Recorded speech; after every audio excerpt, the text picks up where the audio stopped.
औज़ुबिल्लाहिमिनश्शैतानिर्रजीम बिस्मिल्लाहिर्रहमानिर्रहीम। Dear students, अस्सलाम वालेकुम। कैसे हैं आप सब? I am doctor Mohammad Arif Salimi.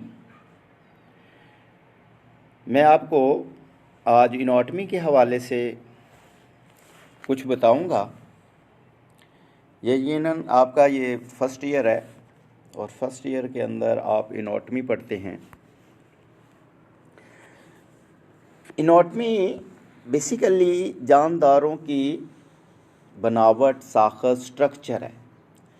और आप माशाल्लाह क्योंकि डॉक्टर बन रहे हैं और आपने लोगों का इलाज करना है, उनकी मुख्तलिफ़ बीमारियों का, तो जब तक आप इंसानी जिस्म की साख़ का मुताला नहीं करेंगे, जब तक आपको इंसानी जिस्म की बनावट और साख़ का इल्म नहीं होगा, उस वक्त तक आप इलाज नहीं कर सकते।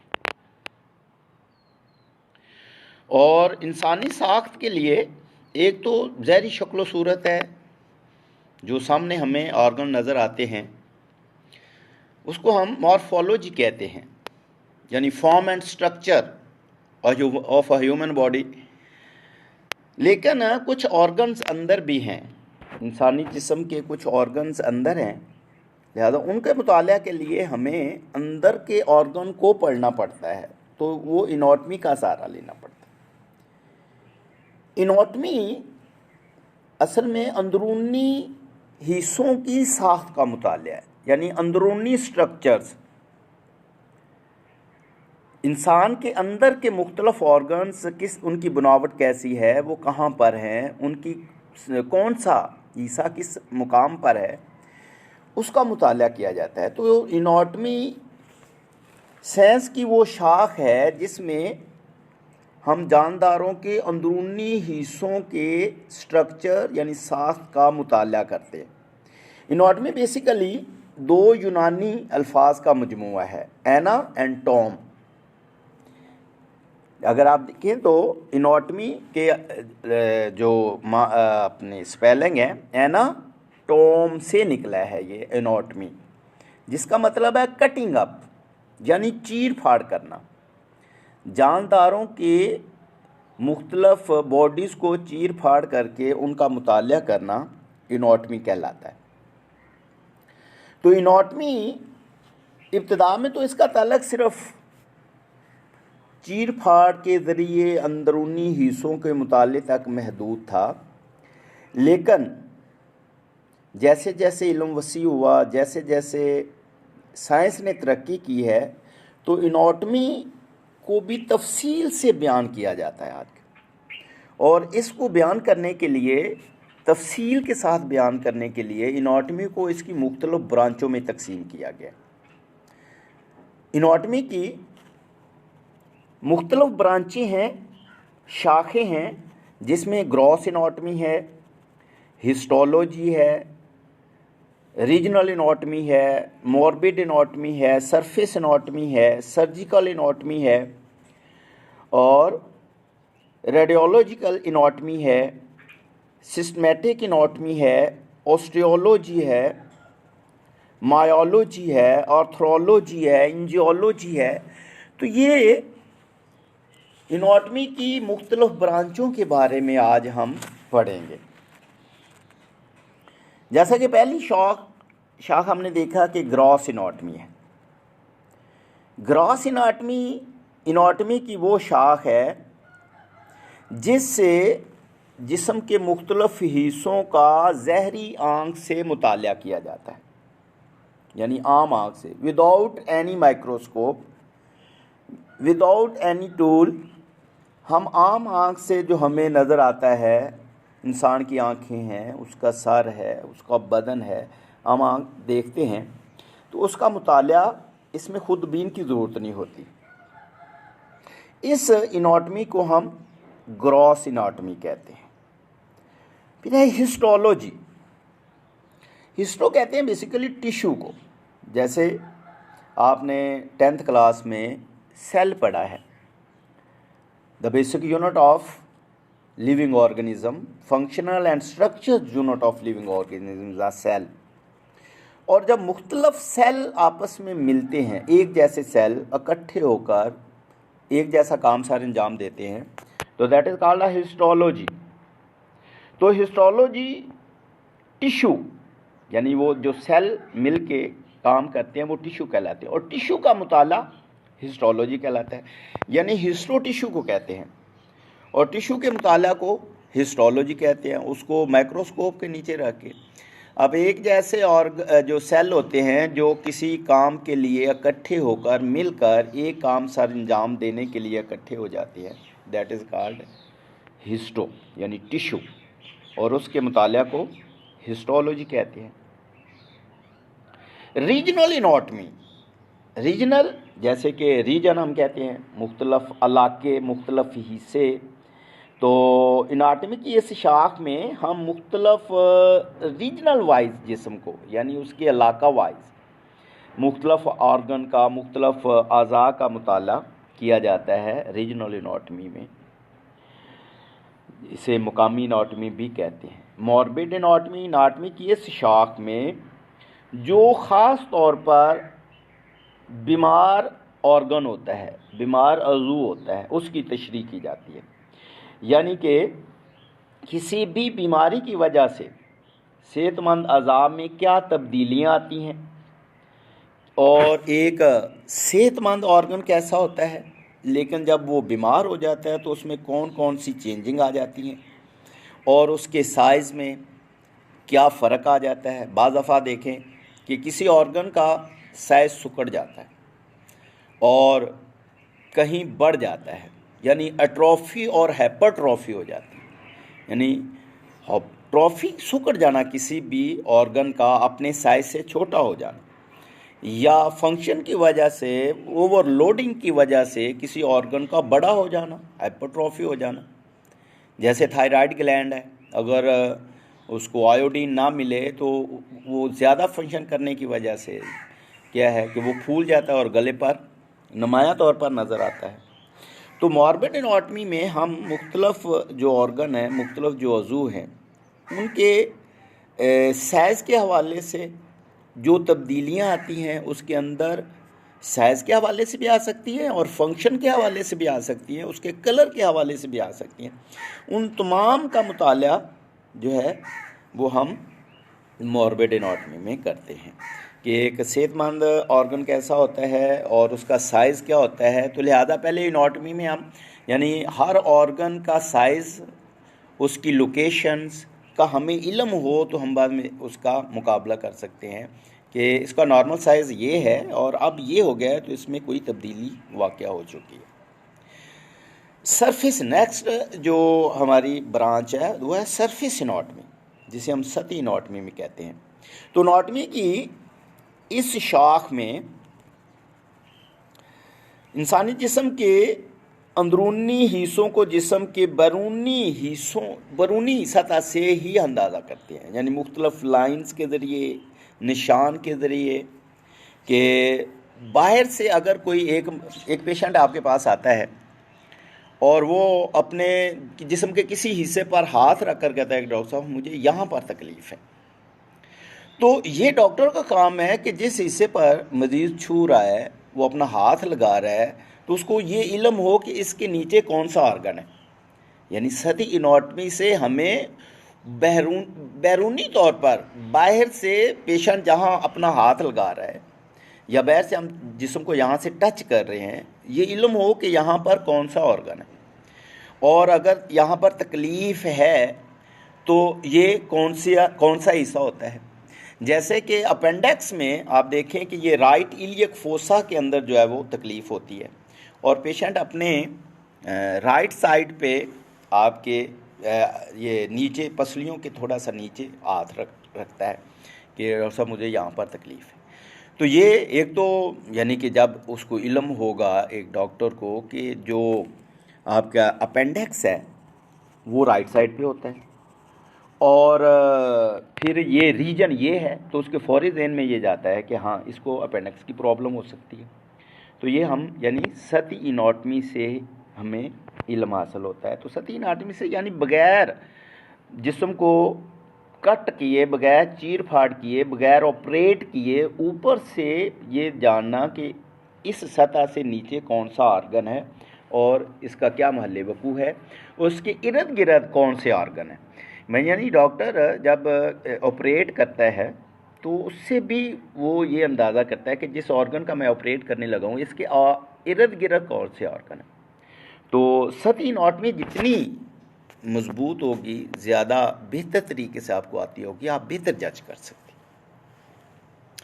तो नेक्स्ट जो है वो है सर्जिकल एनाटॉमी। सर्जिकल एनाटॉमी में जैसे कि सर्जिकल से नाम से ज़ाहिर है कि एनाटॉमी की इस शाख में जिस्म की किसी हिस्से के ऑपरेशन के लिए, जिस्म को ऑपरेट करना है, हमने कट करना है, किसी ऑर्गन का ऑपरेशन करना है तो काटा जाना है, तो उससे पता हो कि ये ऑर्गन जो जिसका हम ऑपरेट कर रहे हैं वो कहाँ पर है, ताकि उससे आसानी से उतने हिस्से पर ही कट लगाया जाए। और फिर ये भी इल्म हो कि जहाँ मैं कट लगा रहा हूँ ऑपरेट करते हुए इसके इर्द गिर्द मेन आर्टरीज, मेन वेन्स कौन सी हैं, कहीं मेन वेन ना कट जाए या किसी दूसरे ऑर्गन के ऊपर कट ना लग जाए या किसी दूसरे ऑर्गन को नुकसान ना पहुँच जाए। तो उसका सही पता लगाना, यानी ऊपर से और उतने हिस्से पर ही कट लगाना ताकि खून का ज़िया भी ज़्यादा ना हो और मुतलका आर्गन तक पहुंचा जाए जिसको हम ऑपरेट जिसका करना चाह रहे हैं। तो सर्जिकल एनाटॉमी में हम ये मुताला करते हैं। रेडियोलॉजिकल एनाटॉमी, जैसे आजकल मुख्तलिफ रेडियोलॉजिस्ट होते हैं, यानी जो एक्सरे का मुआयना करते हैं आपका, तो एनाटॉमी की इस शाख में जिस्म के मुख्तलिफ अंदरूनी अज़ा, मसलन कि हड्डियाँ हैं, जोड़ हैं और मुख्तलिफ ऑर्गन के एक्सरे लिए जाते हैं, उनका मुताला करना रेडियोलॉजी एनाटॉमी में आता है। सिस्टमेटिक एनाटॉमी, एनाटॉमी की इस शाख में जिस्म के मुख्तलिफ निज़ामों का मुताला किया, जैसे कि सिस्टम है, मुख्तलिफ जिस्म के अंदर मुख्तलिफ सिस्टम काम करते हैं। अब देखिए ना कि जो इंसान के जो जानदार की बेसिक यूनिट जो है वो सेल है, और सेल मिलकर क्या बनते हैं, टिश्यू बनते हैं, और टिश्यू मिलकर आगे ऑर्गन बनते हैं, ऑर्गन मिलकर क्या बनते हैं, सिस्टम बनते हैं, और मुख्तलिफ सिस्टम मिलकर एक इंडिविजुअल जानदार बनता है। तो ये सिस्टम किसी एक काम को सर अंजाम देने के लिए मुख्तलिफ ऑर्गन मिलकर काम करते हैं, तो उसको हम सिस्टम कहते हैं। तो हमारे जिस्म में मुख्तलिफ सिस्टम है, जैसे कि डाइजेस्टिव सिस्टम है, इसके अलावा हमारा जो है कार्डियोवास्कुलर सिस्टम है जिसे निज़ाम दौरान खून कहते हैं, निज़ाम इंहिज़ाम कहते हैं, एंडोक्राइनल सिस्टम है जिसे एंडोक्राइन ग्लैंड्स हैं और उनका एक सिस्टम है, हमारा जो है ना वो ब्रेन है और असाबी निज़ाम है, ये सिस्टम है। तो मुख्तलिफ सिस्टम का मुताला, यानी इस शाख में इंसानी जिस्म के यानी मुख्तलिफ जो सिस्टम हमारे जिस्म में काम कर रहे हैं उनके मुताला को, जैसे कि हमारे जो जोड़ों का निज़ाम है, ठीक है, मुख्तलिफ उज़लात हैं, जिस्म के मुख्तलिफ जो मसल्स हैं, मसल मिलकर काम करते हैं, हरकत देते हैं, किसी ऑर्गन को चलाते हैं, तो इसके मुताला को क्या कहते हैं, सिस्टमेटिक एनाटॉमी कहते हैं। आगे ऑस्टियोलॉजी, ऑस्टियोलॉजी, ऑस्टियोसाइट कहते हैं बोन के सेल को, बोन के एक सेल को कहते हैं ऑस्टियोसाइट, और उसके मुताला को उससे ये निकला ऑस्टियोलॉजी का मतलब जिस हड्डियों का मुताला, यानी कि हड्डी के एक सेल को क्या कहते हैं, ऑस्टियोसाइट कहते हैं, एक सेल को। तो जिस्म का, हमारे जिस्म के अंदर हड्डियों का निज़ाम है, मुख्तलिफ 206 आप सब लोग जानते हैं हड्डियाँ हैं, ठीक है, उनमें छोटी बड़ी, ये इंशाल्लाह आगे हम जब ऑस्टियोलॉजी का एक अलग चैप्टर है उसमें पढ़ेंगे हड्डियों के बारे में, मुख्तलिफ हड्डियाँ कितनी हैं, कौन कौन सी हैं, क्या उनकी किस्में हैं मुख्तलिफ, तो जिस्म के अंदर कौन सी हड्डी कहाँ पर है। तो जिस्मानी ढांचे का मुताला क्या कहलाता है, ऑस्टियोलॉजी कहलाता है। इसमें हड्डियों की मुख्तलिफ इक़साम डिस्कस की जाती है उनकी बनावट, स्ट्रक्चर किस तरह का है, शेप कैसी है, उनका किस तरह का है और उसका तरीक़ाकार, और उनके ऊपर कौन से मसल्स जुड़े होते हैं, क्योंकि हड्डियों को हरकत देने के लिए मुख्तलिफ मसल जो है ना वो अपना काम सार अंजाम देते हैं।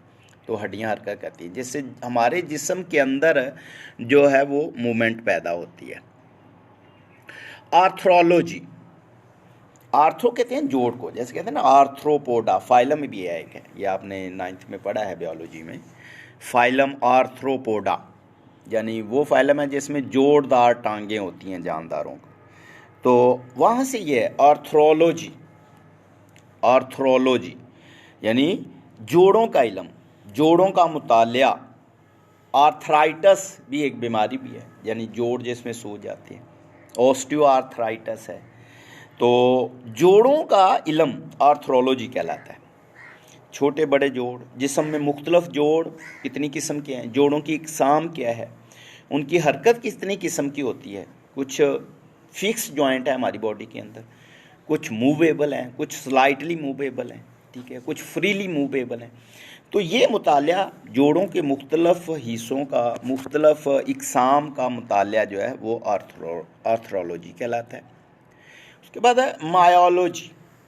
मायो मसल्स को कहते हैं, पट्टे, हमारे जिस्म के मुख्तलिफ मसल किस तरह काम करती है, जिस्म के अंदर कितने मसल हैं, मेन जो मसल हैं हमारे, और जितना हमारा निज़ाम हरकी है जिससे हम हरकत करते हैं, हमारी बॉडी के अंदर मुख्तलिफ हरकत होती है, वो ये सारे मसल हैं, उज़लात हैं जो कि मिलकर काम करते हैं। और इनके अंदर इनके जो सेल्स होते हैं लंबे होते हैं, उनमें सिकुड़ने और फैलने की सलाहियत होती है, और उनके सिकुड़ने और रिलैक्स होने से जिस्म के अंदर मुख्तलिफ मूवमेंट पैदा होती है।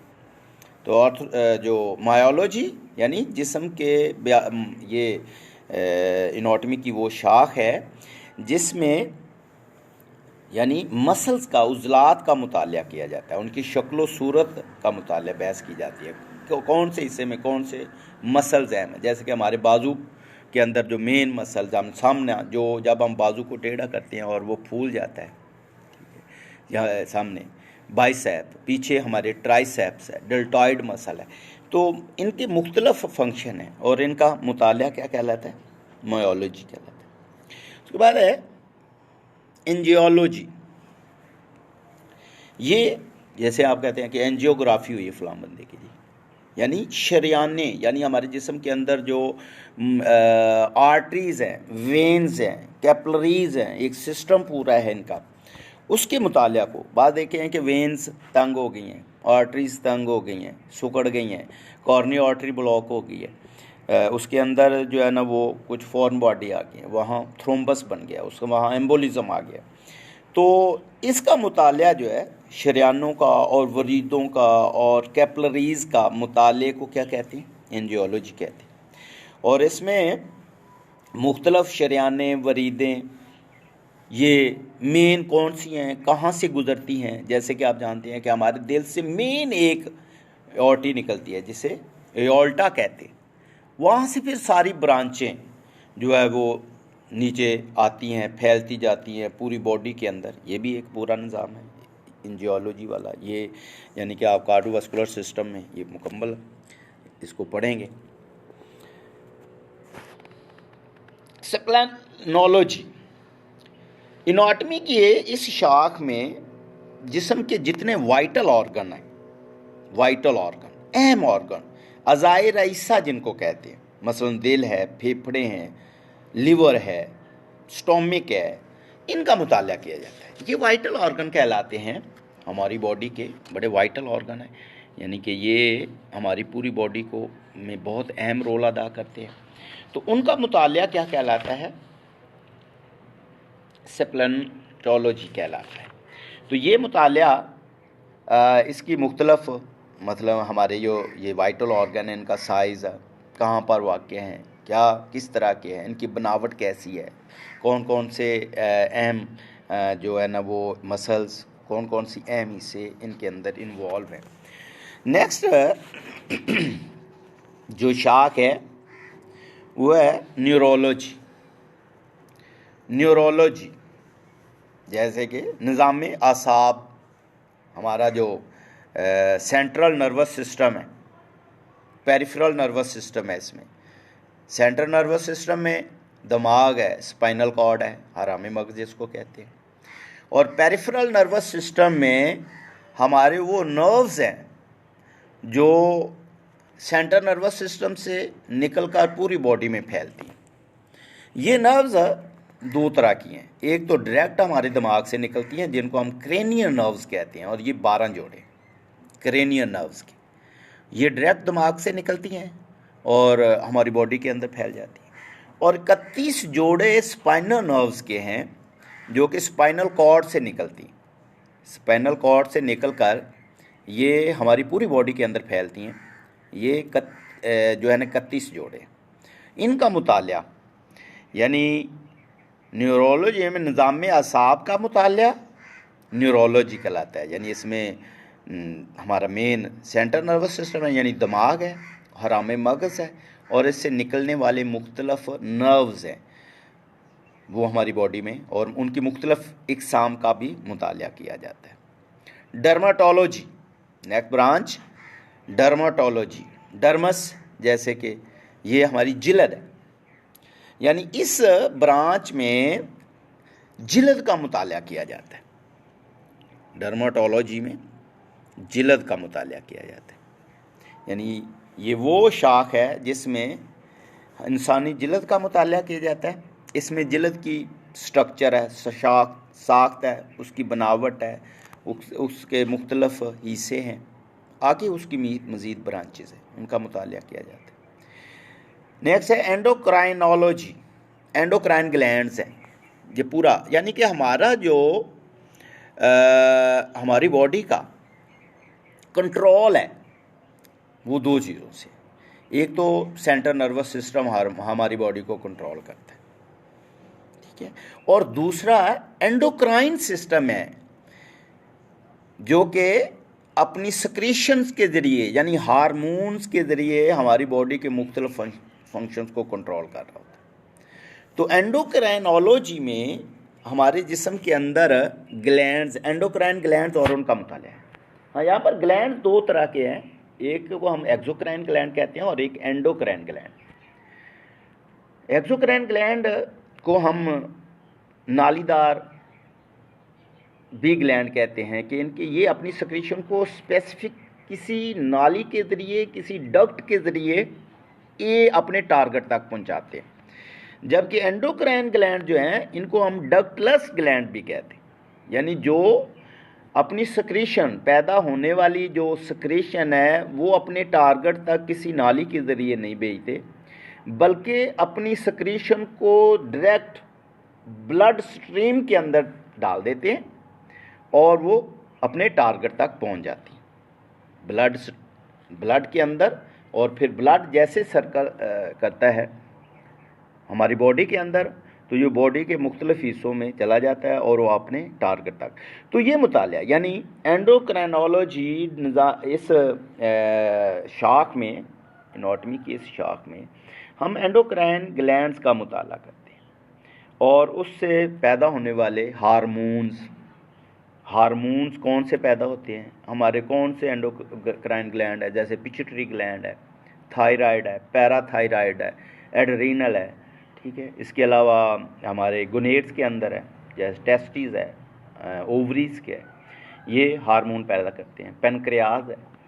तो ये एंडोक्राइन ग्लैंड जो हैं ये ख़ास किस्म के हार्मोन बनाते हैं और वो हार्मोन जैसे गुस्से की हालत में हमारे जो एड्रीनल ग्लैंड है एक हार्मोन पैदा करता है जो कि उस हालत को कंट्रोल करता है हमारी बॉडी के।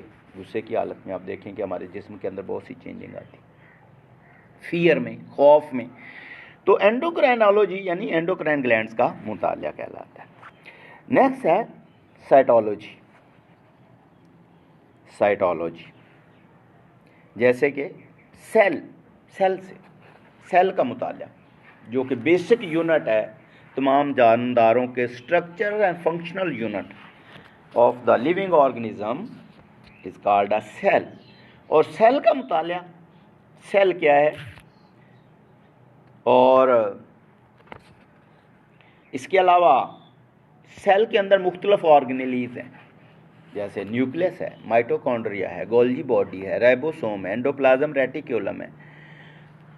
सेल के मुख्तलिफ फंक्शन हैं। और बाज़ आप देखते हैं कि यूनिसेलुलर जानदार पूरे एक सेल पर जानदार, पूरा जानदार एक सेल पर मुश्तमिल है और अपना तमाम काम सर अंजाम दे रहा होता है। तो साइटोलॉजी में यानी एनाटॉमी की इस शाख में हम सेल का मुताला करते हैं और इस सेल के अंदर उसके जो मुख्तलिफ ऑर्गेनेली हैं उन पर बहस की जाती है। उनका वो क्या है कि कैसे बने हुए हैं, बनावट कैसी है, साइटोप्लाज्म में क्या क्या चीज़ें होती है, कंपोजिशन उसकी क्या है, साइटोप्लाज्म की कंपोजिशन क्या है, माइटोकॉन्ड्रिया की कंपोजिशन क्या है, माइटोकॉन्ड्रिया किस तरह का बना होता है। तो ये तमाम उनकी मुख्तलिफ सेल की बनावट और फिर पौधों और जानवरों में सेल डिफरेंट होता है थोड़ा सा, आपको पता होगा, आपने मैट्रिक में पढ़ा है कि 4 मेन फ़र्क हैं। और यहाँ पर हम सिर्फ पौधों जानवरों के बारे में पढ़ेंगे, जानदारों का सेल पढ़ेंगे और ख़ास तौर पर ह्यूमन सेल की बात हम कर रहे हैं। नेक्स्ट ब्रांच जो है वो है मॉर्फोलॉजी। नेक्स्ट शाख जो है वो मॉर्फोलॉजी है।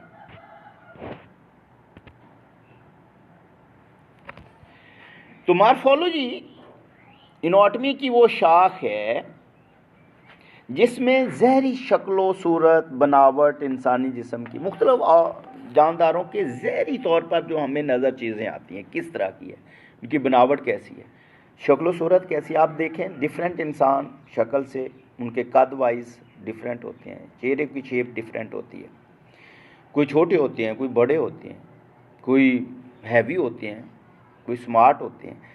यानी उनके जो ज़हरी आम आँख से हम जिन हिस्सों का मुताला कर सकते हैं अपनी आँखों के ज़रिए, बग़ैर किसी माइक्रोस्कोप के, बग़ैर किसी कट सेक्शन के, तो इस शाख में हम ज़हर बनावट जो है जिस तरह की है उसका भी मुताला करते हैं। और आपको ये इल्म होना चाहिए कि होम्योपैथी में तो ये बनावट बहुत अहम रोल अदा करती है आपकी मेडिसिन सिलेक्शन में। यानी आपकी ऐसी ऐसी मेडिसन है जो इंसानी स्ट्रक्चर पर डिपेंड करती हैं कि मरीज़ को आते हुए देखकर, उसका स्ट्रक्चर देखकर आपको पता चल जाता है कि ये किस मेडिसन का मरीज़ है, इसकी कौन सी मेडिसन बनती है।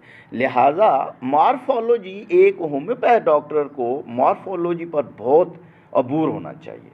उसकी ज़हरी शक्ल सूरत, उसका स्ट्रक्चर, उसके चलने का स्टाइल, उसके बैठने का स्टाइल, उसके बात करने का स्टाइल, ये बहुत अहम है होम्योपैथी में। एलोपैथी में तो इसका कोई इतना रोल नहीं है, लेकिन होम्योपैथी में इसका बहुत अहम रोल है कि आप इंसानी जिस्म का स्ट्रक्चर देखकर, बनावट देखकर, उसका कलर है, उसका चेहरा है, उसके खदो खाल हैं, उसकी बनावट है किस तरह का है, मोटा है, पिलपिला है, सूखा सा है, चलते हुए कंधों को झुकाकर चल रहा है, सीधा होकर चल रहा है, अकड़ के चल रहा है, ये बनावट उसकी बहुत अहम रोल अदा करती है आपकी होम्योपैथी में। तो लिहाजा जो मॉर्फोलॉजी है वो इंसान की ज़हरी शक्लो सूरत, उसकी बनावट, उसकी ढाल, उसकी चाल, ये सब इसमें इसका मुताला किया जाता है। नेक्स्ट है जी जेनेटिक्स। एनाटॉमी की इस शाख में जानदारों के अंदर नस्ल दर नस्ल मुंतकिल होने वाली खसूसियात बहुत अहम ब्रांच। देखिए आप के वालिदैन की खसूसियात बच्चों के अंदर मुंतकिल होती हैं। यानी आप बच्चे को देख कर ही, जब बच्चा पैदा होता है ना, तो पहला सवाल ये होता है कि बच्चा किस जैसा है जी, यानी इसकी शक्ल किससे मिलती है। अपने वालिदैन से बहुत सी आदत, वो कहते हैं हाँ हाँ इसके लिप फलां जैसे हैं, इसका चेहरा फलां जैसा, हाँ बाल घुंघराले वाप जैसे हैं।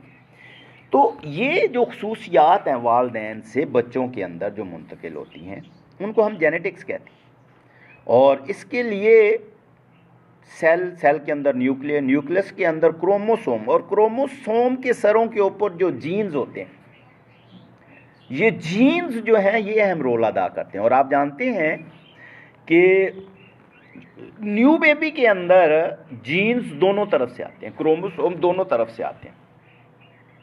यानी जब गैमेट्स बनते हैं मेल एंड फीमेल गैमेट्स, उनके अंदर क्रोमोसोम की तादाद हाफ होती है, हैप्लॉइड होती है, और जब जाइगोट बनता है वो आगे जाके मिलते हैं तो वो दोनों फिर इकट्ठे हो जाते हैं।